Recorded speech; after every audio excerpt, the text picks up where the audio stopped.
A Seara da Ciência é o Museu de Ciências da Universidade Federal do Ceará, que tem como missão realizar ações de divulgação científica para o público em geral, com especial atenção ao público estudantil.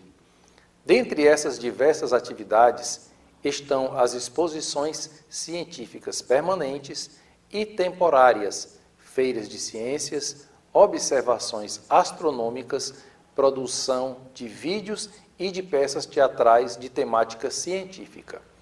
Santo de Casa é uma coleção de vídeos que homenageia personalidades que contribuíram de forma relevante para o desenvolvimento da ciência, da tecnologia e da cultura no estado do Ceará.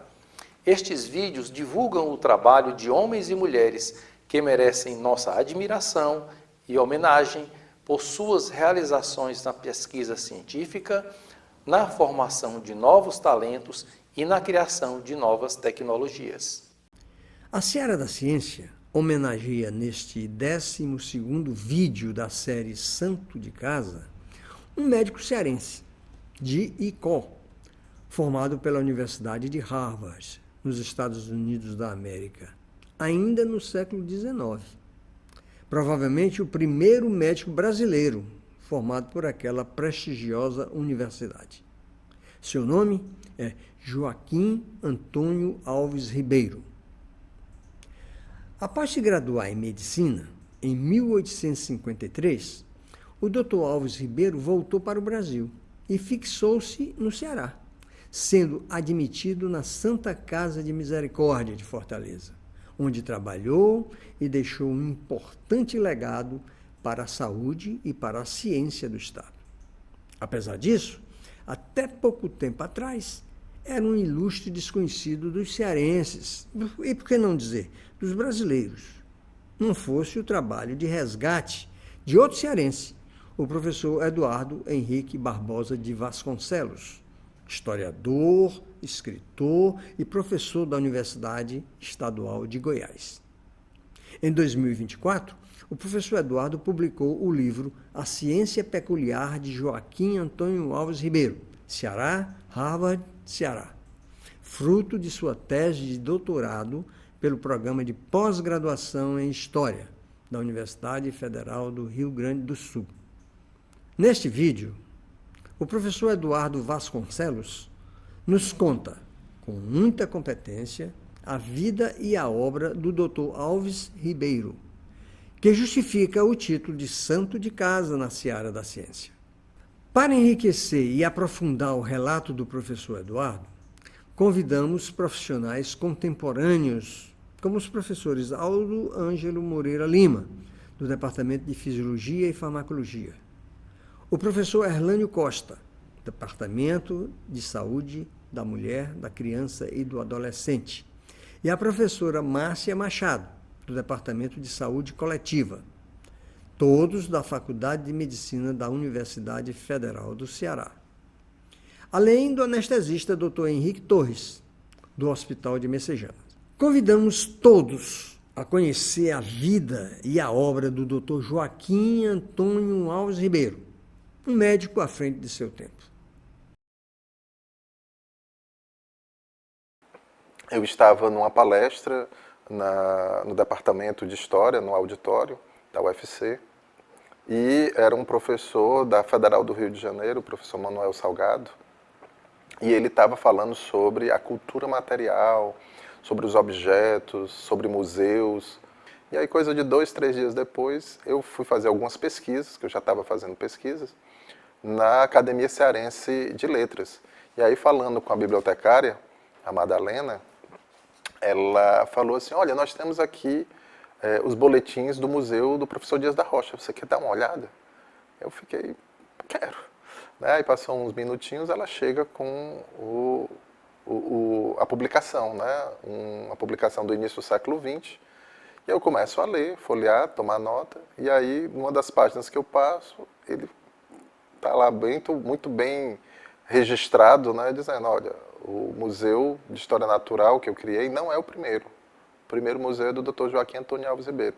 Naquele momento eu já tinha uma certa leitura sobre a história do Ceará, e me chamou a atenção que eu nunca tinha ouvido falar desse cidadão. Tomei nota, comecei a atrás, né, falei com professores, com pesquisadores, e aí, não, consta uma pequena informação que foi a do dicionário biobibliográfico do Guilherme Studart, o Barão de Studart. Então, lá havia, por exemplo, uma página e meia onde ele dava algumas informações, e dentre elas dizia que ele se formou em Harvard. E eu fiquei, meu Deus, o que é que um cara do Ceará, do ICO, está fazendo em Harvard, né, no século XIX? E aí, a partir daí, eu fiquei, olha, eu acho que essa história tem mais coisas aí, é necessário pesquisas, e a partir daí eu comecei a me dedicar a colegir essas informações, porque não havia nada sistematizado.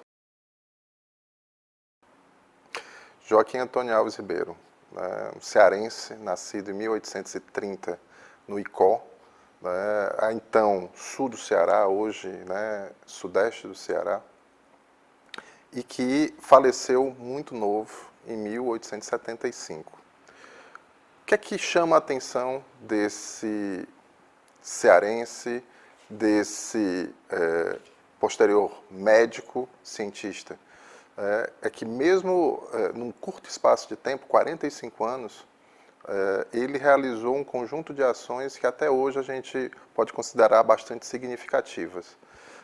Infelizmente, a gente não tem muitas informações sobre a infância dele, sobre a juventude dele, e as informações que começam a ser apresentadas dele diz respeito quando ele se forma na Universidade de Harvard, nos Estados Unidos. Ele fazia parte de uma família tradicional de proprietários de terra, né, no sul do Ceará, no Icó, e essa mesma família também comercializava carne, couro. Naquele momento, o Ceará, né, havia uma presença de comerciantes ingleses muito intensa, né, que já ali na década de 1860, 70 vai se intensificar com o algodão. Né, mas já havia alguns representantes comerciais no século XIX, segunda metade, e a gente acredita, né, por conjecturas, aproximações, que foi o contato com esses comerciantes, o contato, né, que a família teve para comercializar a carne e o couro, que surge a informação de que havia nos Estados Unidos uma boa instituição de ensino, no caso, uma faculdade, né, que era Harvard, e que poderia ser interessante, principalmente que naquele momento não era tão difícil de você tentar se matricular e estudar, e nem tem um custo tão elevado. Então ele acabou indo para uma opção própria, que foi estudar na Universidade de Harvard. Harvard, naquele momento, né, no final da primeira metade do século XIX e início da segunda metade do mesmo século, era uma universidade que tinha um respeito, uma consideração nos Estados Unidos, né, é a universidade mais antiga a ser fundada, né, nos Estados Unidos, mas ela não tinha essa projeção, ela não tinha ainda esse reconhecimento, né, que, segundo os especialistas, isso vai acontecer só no século XX, ali por volta de 1936. Né? Então, era uma universidade tridentina, ou seja, religiosa, que estava crescendo, chamando a atenção de americanos, de canadenses, no caso do Alves Ribeiro, né, que era um brasileiro que foi estudar lá. E como é que se estudava, o que é que se procedia para entrar na universidade. Basicamente, você tinha que fazer uma prova de matemática, você tinha que fazer também uma prova de latim, e no caso dele, como era um estrangeiro, né, uma pessoa que não nasceu falante da língua inglesa, ele tinha que fazer uma composition in English, né, tinha que fazer uma redação, né, mostrando que sabia escrever, que dominava plenamente a língua inglesa. Além disso, né, ou seja, além dele mostrar essas capacidades intelectuais, lógico, ele tinha que mostrar que tinha condições de arcar com os custos de estudar na universidade. As aulas eram ministradas e cada aluno tinha que comprar uma entrada, né, um ticket, né, como se fosse um ingresso. Né? E aí os professores iam ministrar as suas aulas e o aluno tinha que assistir a aula mediante o pagamento do ticket. Então, posteriormente, né, era visto quanto tempo o aluno estudou, quais as disciplinas, se ele foi aprovado nas provas do professor, para que ele pudesse se formar na sequência. Ao longo das pesquisas, eu consegui identificar que logo quando ele se formou, apareceu uma oportunidade dele desenvolver o seu trabalho como médico no interior do Rio Grande do Norte. Então, ele passa mais ou menos por volta ali de 1 ano. É uma cidade pequena, onde ele fica esse período.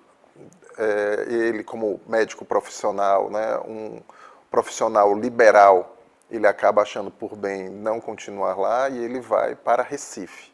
Recife, naquele momento, século XIX, segunda metade, já era uma grande metrópole, já era um grande centro comercial, um grande centro de representação de embaixadas consulares, né? E lá ele se estabelece, ele aluga uma sala, né, e passa a clinicar com foco principalmente em comunidade internacional, consulares que estavam lá. Então, ao longo da pesquisa, eu consegui identificar que em jornais de época ele fazia anúncios em língua francesa, né, mostrando que estava apto, né, a consultar aquela comunidade, aquele grupo falantes da língua francesa que era tão presente em Pernambuco e no Brasil como um todo. Né? A gente costuma dizer que no século XIX, né, a cultura era francesa, né, e os negócios, a economia era inglês. Né?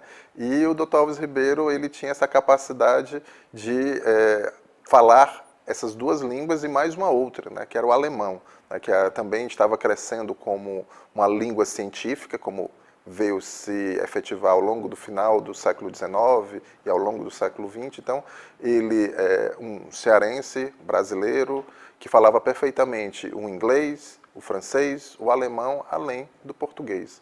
Então, em Recife, né, ele fica trabalhando por volta de 3 anos. Né? Já estamos aí em 1858, que é quando ele recebe, então, a possibilidade de convite por parte da província do Ceará de retornar para desenvolver suas atividades em Fortaleza. Né? Naquele momento ficou vago um cargo, né, que se chama, né, ou se chamava à época, né, de médico dos pobres, né, médico da pobreza, digo, né, que era a província do Ceará, né, que pagava um profissional médico para aquelas pessoas que não tinham como arcar com o custo de uma consulta médica. Né? Naquele momento, né, não havia SUS, né? Então a medicina é uma profissão liberal, né? Quem tem dinheiro paga e tem um serviço, e quem não tinha. Né? Então, uma das alternativas, que já tinha um lastro dentro e fora do Brasil muito antigo, era os poderes instituídos pagarem um profissional para desenvolver essa atividade. Então, também chamado médico de partido, médico público, né? E aqui no Ceará acabou ganhando um nome muito específico, né? Porque os cearenses gostam de dar apelidos, né, para tudo. Né? Então, o médico, né, da pobreza, né, acabou sendo esse ofício que o Dr. Alves Ribeiro veio exercer em 1858, em outubro de 1858, né, e aí ele fica de 1858 até 1861.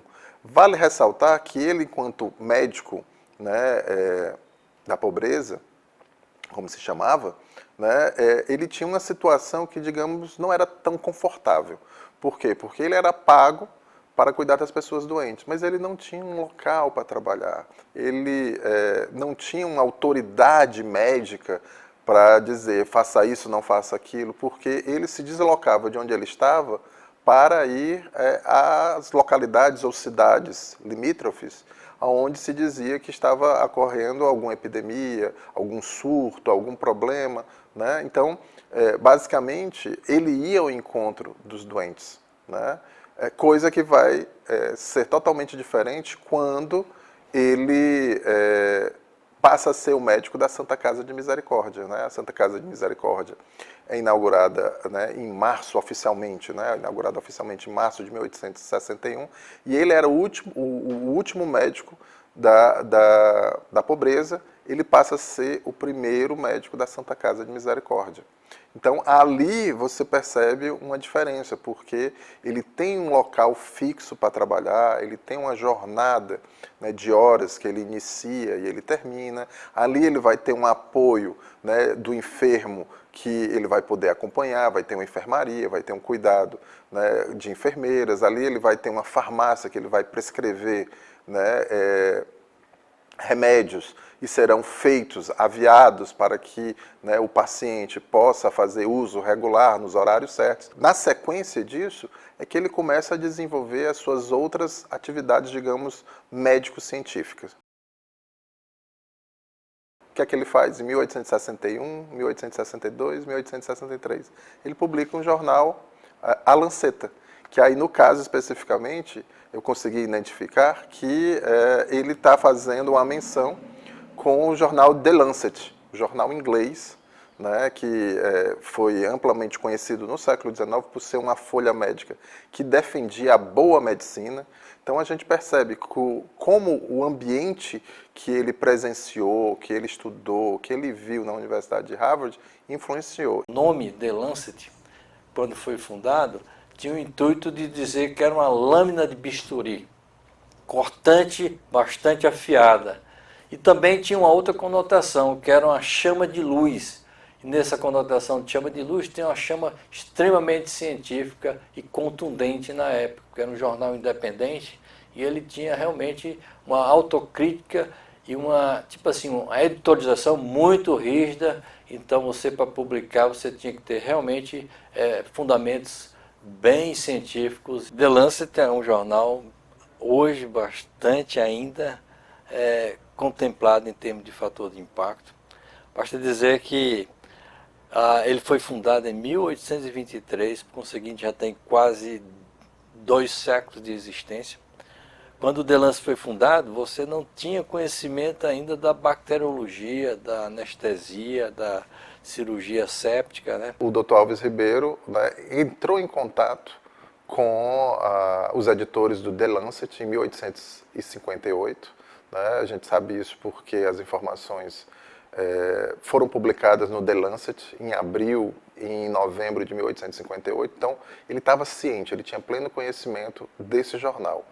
E em 1861, 1862, 1863, é publicado, né, aqui no Ceará, A Lanceta, né, um periódico químico, físico, médico, literário, de outras coisas, enfim, um título enorme, bem típico do século XIX, né, mas que mostra a amplitude do debate que era feito e do interesse do Dr. Alves Ribeiro em criar, né, uma folha médica, um espaço de debate, um espaço de convergência para que médicos interessados na matéria médica pudessem ler, pudessem compartilhar as suas atividades, pudessem ter uma agenda médica, né? Então, esse periódico ele tem um papel muito importante por ter essas características. Era publicado uma vez por mês, consta que ele tinha de 4 a 6 páginas, né, e que geralmente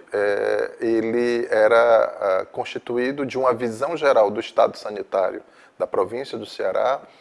Na sequência, você tinha informações e novidades médicas, principalmente internacionais, da França, da Inglaterra, Alemanha, Estados Unidos. Na sequência, ele trazia alguma situação ou alguma contribuição que recebeu, né, de assinantes, né? E por fim ele trazia também, né, informações sobre o fluxo, entradas e saídas de pacientes na Santa Casa de Misericórdia.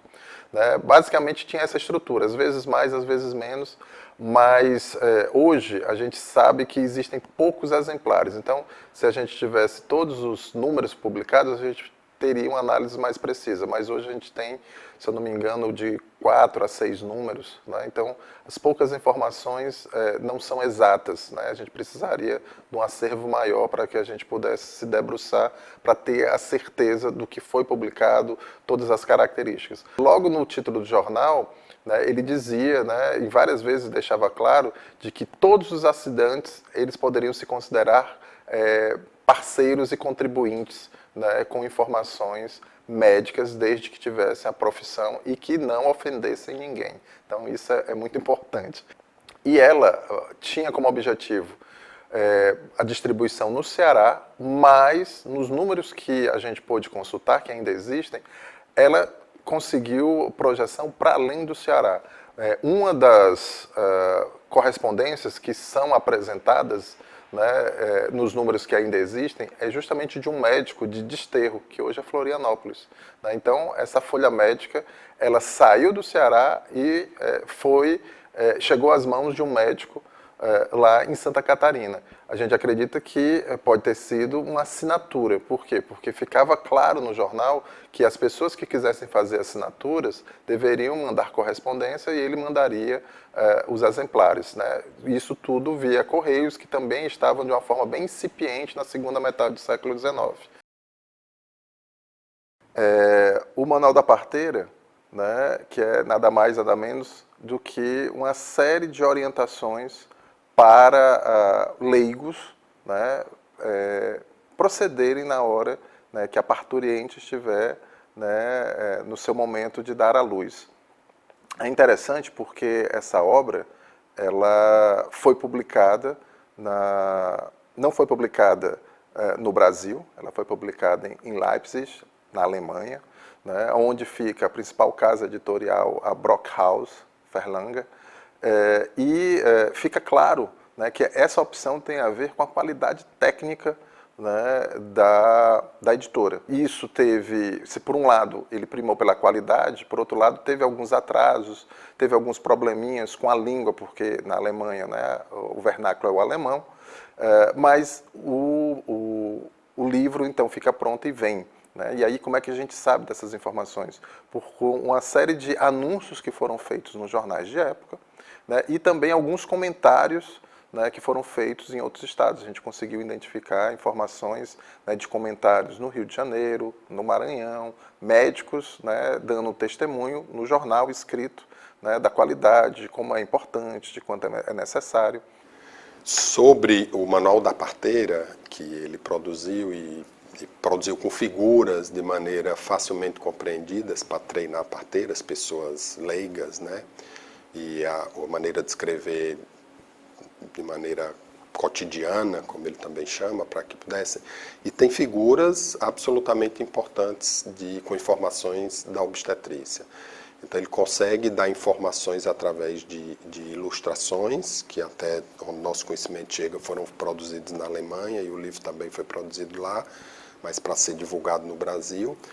Essas figuras representam a evolução fisiológica de um parto, a semiologia obstétrica. Então tem figuras aqui explicando estática fetal, posição do bebê no ventre materno, como identificar essa posição fisiológica ou disfuncional, distóxica, quando o bebê está em posição diferente. E ainda tem figuras que sugerem manobras para auxiliar no parto distóxico, aquele parto que não dá de maneira fisiológica.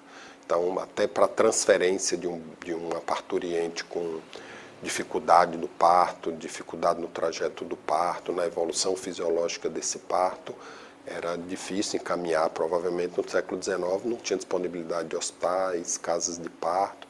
Então ele já teve o cuidado de treinar na fisiologia, de orientar. Então o Manual da Parteira traz ilustrações do processo fisiológico, mas já traz ilustrações absolutamente compreensíveis das principais complicações no intraparto, na assistência ao parto, das principais complicações distóxicas ou de má evolução de um trabalho de parto. Então, com toda certeza, isso contribuiu para que mais parturientes fossem beneficiadas mais mulheres pudessem ser treinadas como parteiras e que mais bebês pudessem vir a nascer com saúde e bem-estar.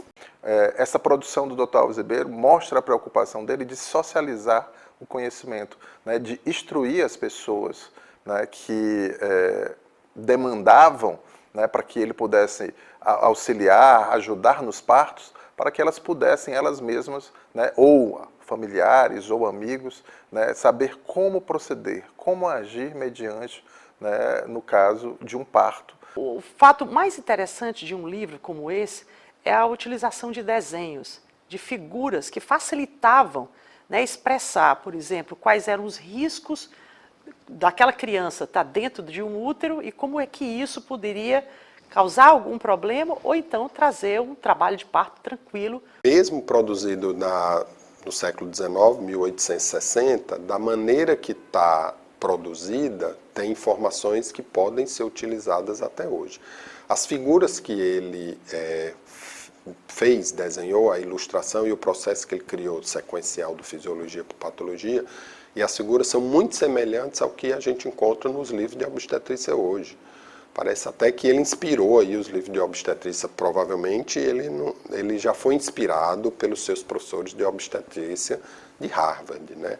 Mas ele conseguiu desenhar de uma maneira que fosse facilmente compreendida e replicável, e que são muito próximas das imagens que a gente utiliza ainda hoje nos livros de obstetrícia, mesmo com a inteligência artificial, figuras tridimensionais, figuras mais elaboradas, mais coloridas, mas elas são semelhantes aos que a gente vê hoje no manual que foi produzido em 1860 pelo Alves Ribeiro. Então, daí o pioneirismo e a importância desse material. Peguei uma cópia para mim, vou divulgar com meus alunos e guardar para a vida toda em homenagem a esse santo de casa, Alves Ribeiro, que eu tenho o prazer de conhecer. Ele presenciou com certeza o nascimento da anestesia, lá em Massachusetts, em 1846. Deve ter visto tudo e deve ter conhecido lá, ter sido aluno dos que praticaram anestesia em primeiro lugar. Consta que uma das atividades que o Dr. Alves Ribeiro fez foi fazer de forma pioneira a introdução da anestesia de éter em Fortaleza e um dos primeiros no Brasil. E como é que a gente sabe dessa informação? É muito interessante porque tem um jornal médico que é bastante conhecido dentro da história da medicina no Brasil, se chama a Gazeta Médica da Bahia. Então, esse periódico ele acabou sendo uma voz de um conjunto de médicos, né, da Bahia, que fazia a medicina tropical, né, que é uma medicina própria dos trópicos, e ganhou uma projeção muito grande por, de certa forma, ser um prenúncio de uma medicina experimental. Mas, especificamente do Alves Ribeiro, chama a atenção que assim que o primeiro número desse periódico foi publicado, já havia nas suas páginas uma discussão sobre a anestesia que estava acontecendo na Europa. E o articulista dizia que isso estava chegando, que ia auxiliar as atividades médicas, que era um grande desenvolvimento e que, na sequência do jornal, iam trazer mais informações.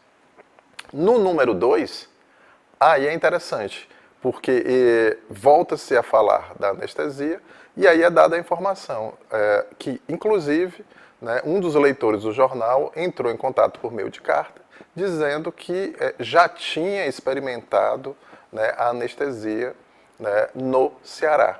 E aí é revelado, né, que é o doutor Joaquim Antônio Alves Ribeiro, doutor Alves Ribeiro, que leu, né, o primeiro número, né, ficou sabendo das discussões e escreveu para os colegas, né, para os pares da Bahia, dizendo que já fazia uso. Né, e aí o jornal, a Gazeta Médica da Bahia, reproduz uma parte da carta que foi enviada ao Dr. Alves Ribeiro. Né, então, e ele mostra muito bem, né, como ele estava ciente do que estava acontecendo na Europa. Então, o debate falava sobre a anestesia e falava do Dr. Richardson, Dr. Richardson era um amigo, né, do médico John Snow, né, que havia falecido, deixado os seus escritos que eram voltados para anestesia, e o Dr. Richardson faz um aprimoramento, né, e cria o que ele chama, né, de aparelho de Richardson, né, ou, como se dizia à época, Richardson aparatos.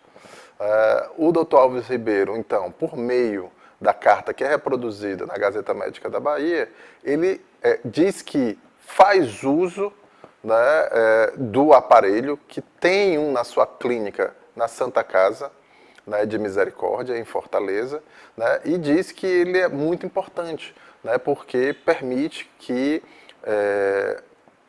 as operações mais simples, que teriam dores, né, que causariam, né, alguma sensibilidade, né, aos pacientes, seja feita sem maiores problemas.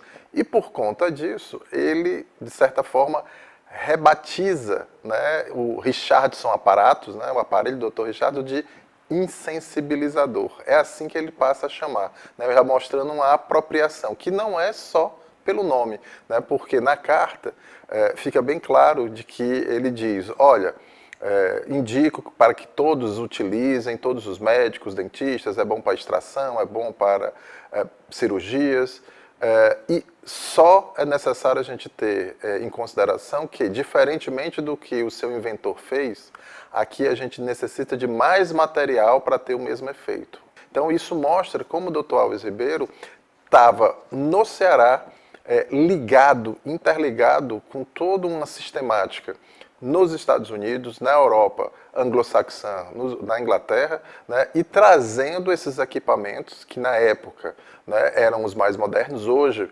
parece brincadeira, né, que era um recipiente onde você borrifava próximo ao nariz, né, do paciente o éter para ele fazer o efeito. E a essa época também, o colega acaba acompanhando as primeiras descobertas de anestesia geral, né, com éter, que foram realizadas também em Harvard. E isso deve ter chamado muita atenção do colega, e era uma novidade enorme você ir para uma sala de cirurgia sem sentir dor. Dormia e acordava com a cirurgia completada.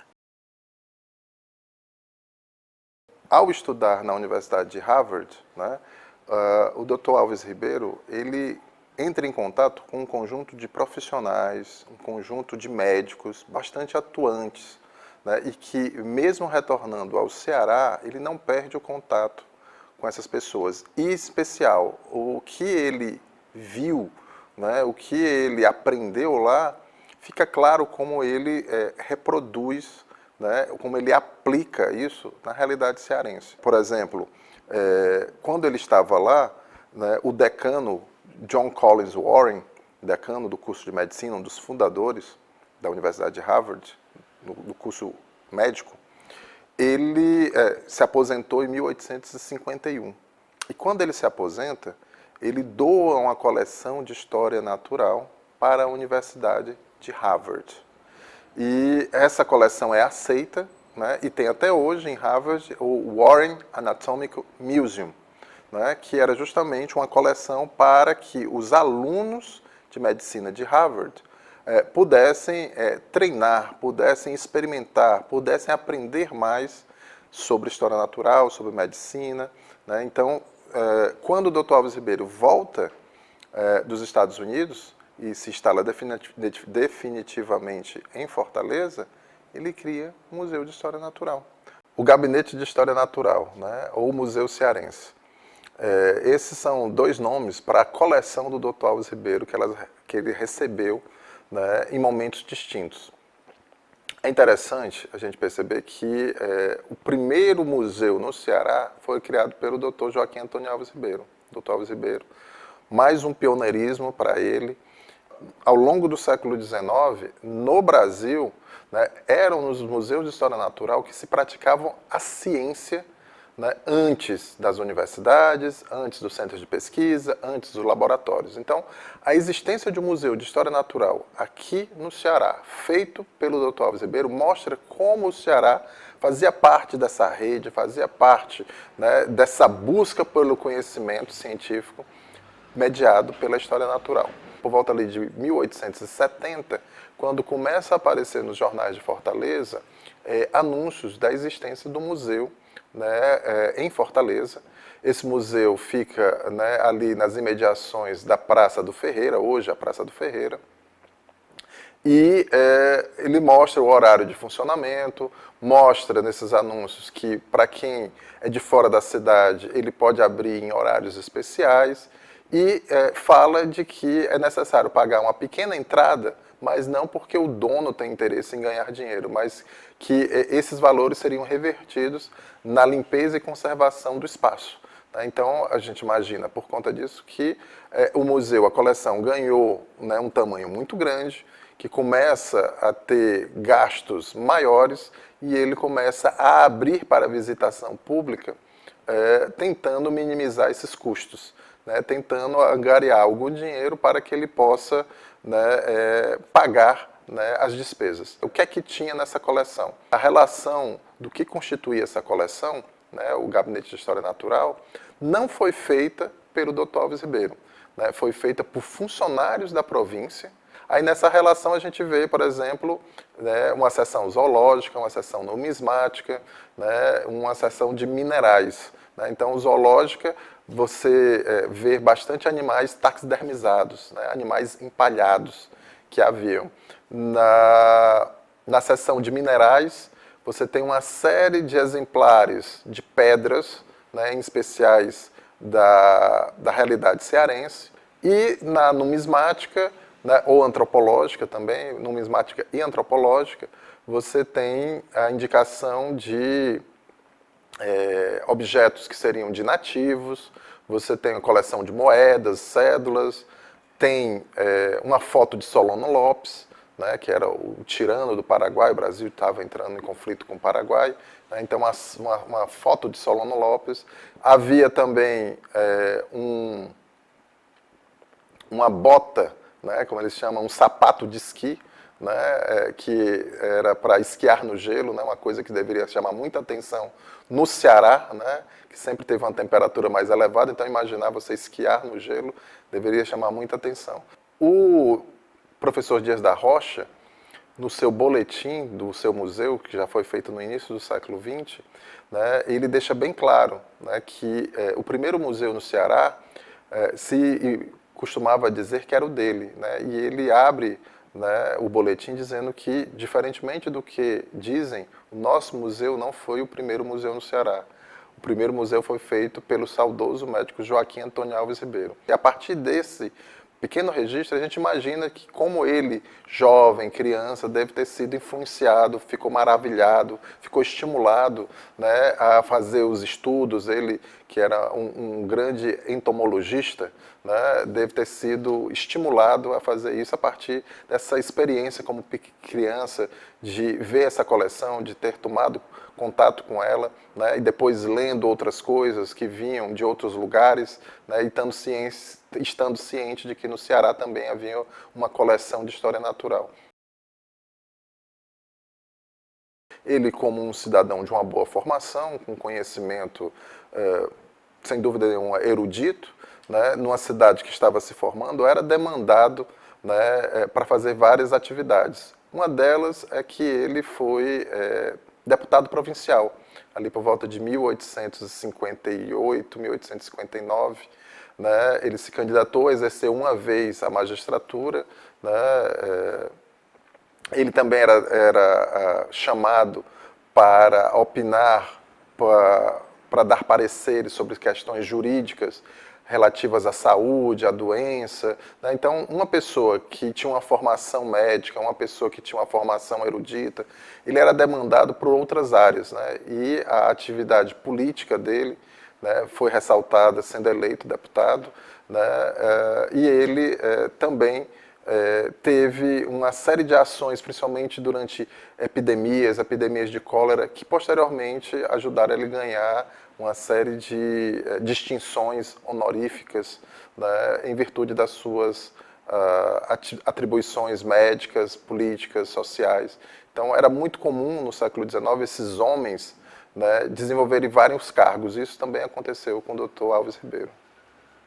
em 1873, né, foi escolhida Viena, na Áustria, para ser sede das exposições. As exposições, né, seriam grandes encontros das nações, alguns dizem que é o concerto das nações, né, para mostrar o que havia, né, de desenvolvimento técnico, científico, social, né, para mostrar a sua indústria, o seu comércio. A partir da terceira Exposição Universal, o Brasil sempre se fez presente, e eram montadas comissões, né, e a comissão brasileira contou com a presença do Dr. Alves Ribeiro, em especial em virtude da experiência que ele tinha com um museu.